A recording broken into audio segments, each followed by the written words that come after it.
At free-tow zone ang Quezon City.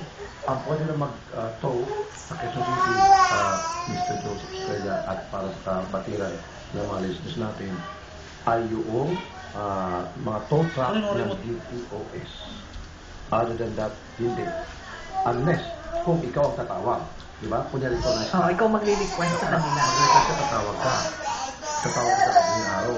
Pero yung sila magpupunta, nakabalang ka pa sa kalsada, bawal yun. Kahit sabihin natin ikaw gitman ka ng pasada, naka-permission ka sa traffic, hindi ka pa rin dapat rin ito. Ang magto dapat ay taga-DPOS. Yung magtaka ng DPOS. Yun, pinapaliwanag ko lang sa mga listeners natin. At of course, nandiyan na si Cecile, Operations Manager, named si Cecile. Magandang hapon po, Miss Cecile, Operations Manager ng Green Arrows Towing Services. Miss Cecile? Magandang hapon. Sige. Magandang hapon po, Miss Cecile. Apo, ninyataduran po, kasama po ako ni Idol Rafi Tulfo dito po sa Wanted sa Radyo. Live po tayo sa Action TV at saka sa 92.3 News FM. At alam niyo po ba yung mga tauhan nyo kagabi? Diyan sa may Muñoz, Quezon City, sila po ay pwedeng bansagang mga carjacker.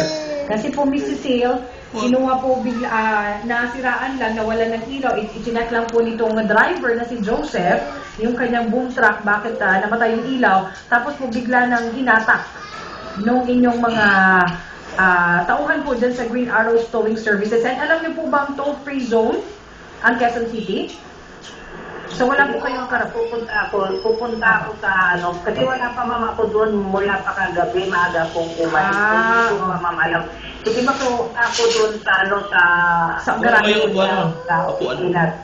Tatanungin ko po kung ano ang status doon at kung ano pong magiging i-release talaga.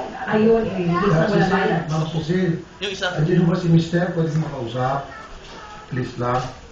Sino po? Yung Mr. nyo po, Mr. nyo, please, pwede makausap. Sino po? Mr. Cecile, meron kayong, may asawa po ba kayo? Kuya? Sarado mo yung pintuan doon. O manager na lalaki. Ma'am, meron?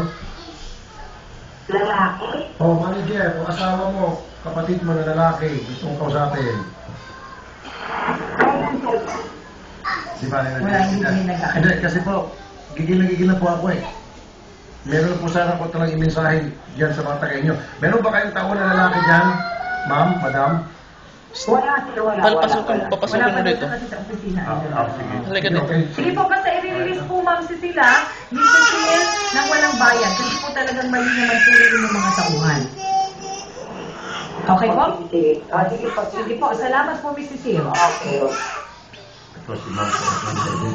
Kita mo kahit holiday, idol na sa Christina. Ma'am, naku, talaga ngayon pa lang, pinapalakpakan natin si Ma'am Ma'am Corazon Medes ng DPOS. Magandang hapon, Ma'am. Happy New Year! Opo. Salamat po sa lahat ng mga itinulong nyo sa aming mga complainant for the past ilang taon. Walang anuman po yun. Talagang ganun ang ating trabaho. At Ma'am Corazon, napakinggan nyo naman po, di po ba? Bawal na bawal ang mga hatak. At ano po ba ito authorized? Patayuin mo. Patayuin mo dito. Magkaalaman lang. Oo, ma'am. So hindi. So, Huwag mo na hawakan, huwag mo hawakan. Walang bayad. Yung kanyang boom truck ni Joseph. Yes. Opo. Ma'am, pwede na po ba siyang pumunta para maalalayan niyo po kahit sinabi ni Miss Cecile na i-release na rin, pero para po makasiguro? Okay po. I-advise ko po yung aking supervisor sa area na dyan and para maalalayan po, para Huwag mo na hawakan. Pwede na po ba ngayon? Kasi syempre po naghahabol din siya ng biyahe. Opo. Ngayon na po. Po yung supervisor natin sa area para ma-release po agad. Kasi po kagabi pa siya, kagabi pa po yung truck andun. Salamat po, Ma'am Corazon Medes, and Happy New Year. Happy New Year po, Madam Corazon. Happy New Year din po sa inyo. God bless po sa inyo. Yes, ma'am. Thank you, ma'am. Okay. Boss Joseph, makukuha mo yung truck mo, wala kang mabayaran ng 5 duling. Punta ka na sa tanggapan ni Ma'am Corazon Medes para merong alalay tayo, supervisor, sasamahan ka doon sa Green Arrows Towing Services. Kukunin truck mo, okay? Kasi lalo lang hindi nila i-release yung lisensya ko pagka hindi ko pinayaran penalty ko na 6,000. Sir. Pati lisensya kinuha? Nandun sa kanila pa yung lisensya ko eh. Hindi, sir. I-revision. Kasi kasama mo na supervisor ng taga-DPOS. Si Ma'am Corazon Medes, yan yung Siya po ang chief Chief, ng DPOS. Yun, may pinaka-episode yan nung General San Diego. Siya at ay isa sa mga matatas opisyal dyan. Okay. Okay? Yung mga tagal nung namin tinatawagan ng pagtutumaksyon. Yung lisensya niyo kumakuha niya sir. Magpapaniwala doon sa Green Arrow sir.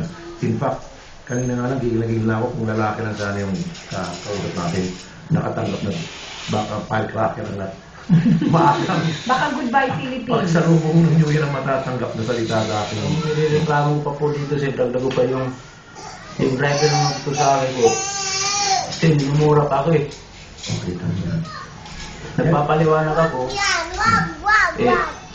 Ayaw niyang tagapagpaliwanag ko instead. Gumawa siya ng report na illegal parking daw ako. Eh, wala naman siyang karapatan gumawa ng report illegal parking dahil hindi naman siya deputize eh. Yan ang nakakapiit ako. Yan ang gusto ko niya sa matsyempan ako sana. Dinadasal ko nga eh na matsyempan ako itutuwa ako. Tapos pupukpukin ko ulo talaga. Papuputukin ko ulo. Tapos sabihin ko carjacker eh. Diba? Kaso malabo yun pag nakita ka niya. Aatras na silang na. Ikaw ha, ibigay mo. Diba meron ba tayong bulok-bulok dyan na sakyan? Ha? Diyan sa... Tapos matabang ka, no? Yung talagang caught in the act. Tapos sarap yung pinto. Abangan ko. Tapos magdatingan sila, kabit ng kadena. Paluin ko kagad ng baseball bat yung ulo. Tingnan natin ulit. Parang gripo yung ulo niya napusit yung dugo. Mga tinaman. Kasi carjacker silang matatawag. Biglang. In fact, di ba may nakausap tayo noon na general pa nga, kalimutan ko na, long na sa ako na. Pwede, carjacker ang tawag sa kanila, pwede silang kasuhan ng carjacking. Dahil, Sa pilitan eh, hindi naman sa kanila yung sasakyan eh. Oo. Persahan. carjacking yun, talaga, literal. Di ba, inawan sa sakyan mo. Carjacking na may kasama pang ransom. Oo. Carjacking on ransom. Di ba? So, Mario, anyway, Manong, hindi lang natin mamura ayaw sagutin. Gusto ko sanang talagang pangaralan mga ito eh. Wala eh. Ayaw sagutin yung mga telepono nila. But anyway, importante ko rito, Boss Joseph, yung lisensya, at yung truck, makukuha niyo po yan. At wala akong bawas yan. Huwag kayong pumayag na may bawas na spare parts o anumang parte sa truck niyo, okay? Ngayon na po mismo, sir. Punta lang kayo doon kay Madam Surason. Unfortunately, hindi ko kayo makasama kasi isa po nagbabakasyon yung ibang staff namin. Si Lea po, sumama doon sa isang victim po sa Campo Rame. Kaya natuturuan po namin kayo paano kayo makarating doon po sa kay Madam Surason. Kung yung namin yung sulat, pag nabigyan niyo po yung sulat, sasama po kayo ng supervisor ng DPS. Okay, sir? Salamat po. Sure. Anyway, bigay po ni Carol at ni ulit yung kanilang cellphone number. Kung saan may kapabili at tawagin niyo na po sila para magkakaroon po mag-communicate kay Madam Corazon. Okay, sir? Okay po, sir. Happy New Year po. Yes, ma'am. Kayo, sir. Buhay po kayo, sir. Opo, sir. Opo, sir. Okay, salamat po. At may nag-text dito ba na subas talaga yan na Green Arrow Towing. Dapat yan tanggalan ng gulong. Ano to? Gulong mo ng mga total nila. Truck nila, okay.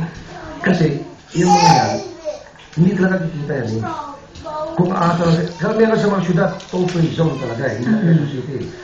Hindi sila kikita. The only way nakikita sila kapag may tumawag na na-stuck sa traffic o naklatan. Diba? Nasiraan. Parang ako noon sa freeway, nasiraan ako. Tumawag kami ng tow truck. Yun.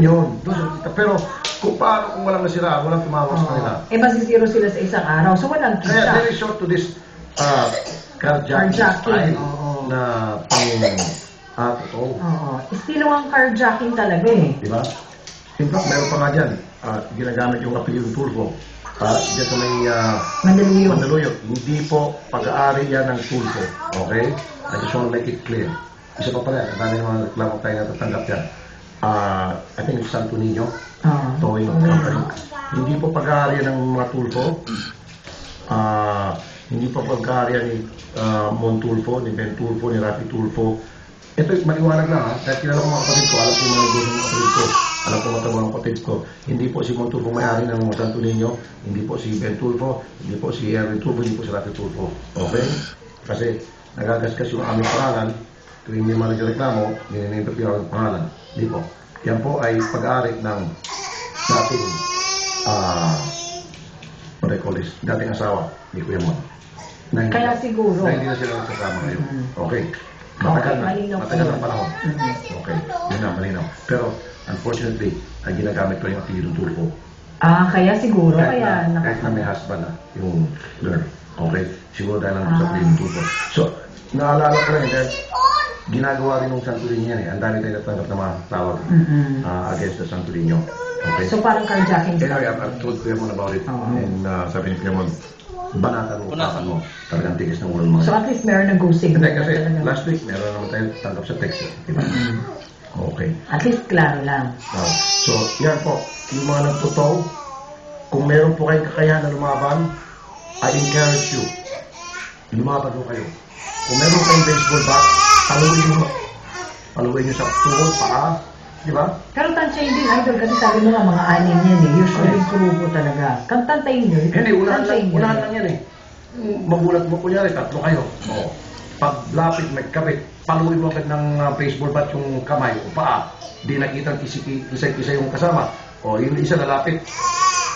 Hindi na makakakuha ma. O, di ba? O, tapos ngayon, kung naman, bumulot ng kutsilyo. O, meron kayo kutsilyo. Una mo, sakpatin mo, self-defense.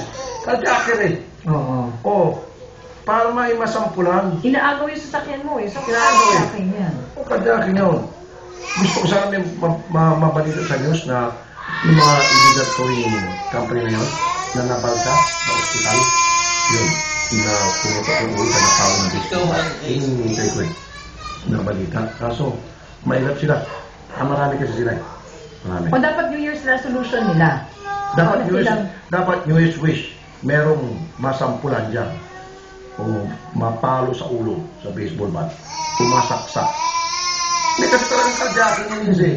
Hindi talaga literal, mga kapatid. Literal na carjacking yung ginagawa niya. Carjacking yung ano eh. Yung Bababa yung tao, tingnan niya na, bababa yung tao, titingnan yung sira, inabig, agawin yung susi, tapos kumando yung sasakyan. Carjacking yan, di ba? Kaya lang, meron silang negosyo. Prot na yung negosyo nila, pero talaga carjacking sila. Tinitiba nga lang isa pa, pinapatubos nila. Ayun carjacker, at least binibenta. Ito, kapag ng mukha, papatubos sa'yo. Matapos sa'yo kaya nga eh. Yun ang masakit doon. Kaya yung sabi ko, di ba, nung dapat ginagawa sa mga carjacker, kung pwede salvage mo ngayon eh. Pwede lang, yung mga carjacker. Pag sinabi sa mga pulis yan, bibigyan tayo ng bulag-bulagan tayo dito. Wala tayo narinig. Ngayon, ito naman nabugbog mga carjacker. Diba? Nambugbog din. Okay. Okay, balik ulit tayo sa aksyon sa text. At si Miss Christy, okay na ba sa kanya? Totoong